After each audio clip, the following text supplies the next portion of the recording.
tonight it was snowing. It was in late December, and the cold was overwhelming. Sally was on vacation in Japan with her parents.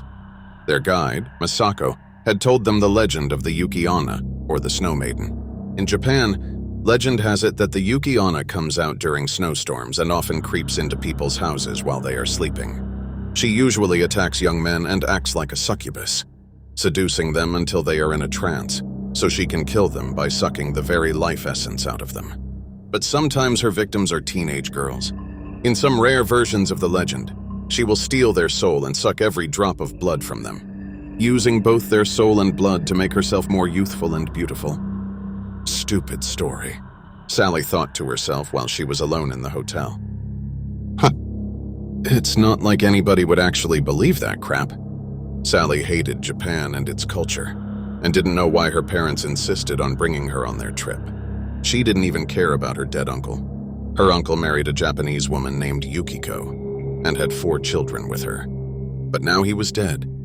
The autopsy showed that he had frozen to death. But one very strange question remained. How could he have frozen to death if he died while he was indoors? The house was perfectly heated. There was just no logical explanation for any of this. Sally was in the hotel now, and it was getting dark. Her parents were at the calling hours, a small ceremony before the funeral. The funeral was tomorrow, and her parents would not be home until late at night.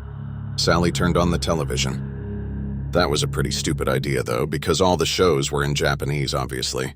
She fell asleep watching a funny talk show called Are You Ready?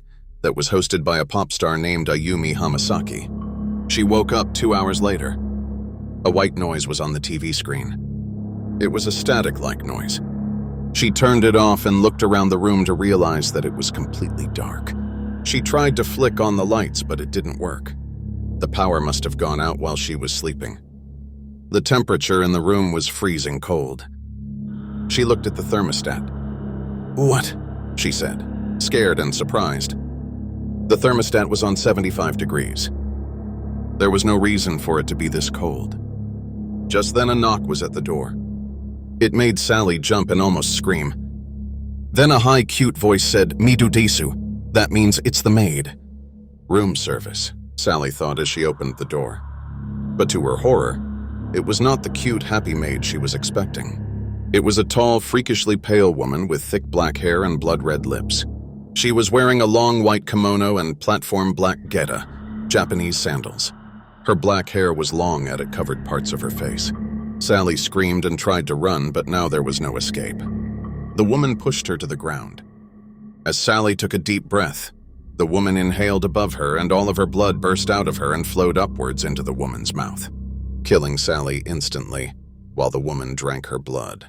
In the morning, Sally's parents came home to see Yukiko, Sally's uncle's wife, sitting in the hotel room in a black kimono next to the blood-soaked body of Sally.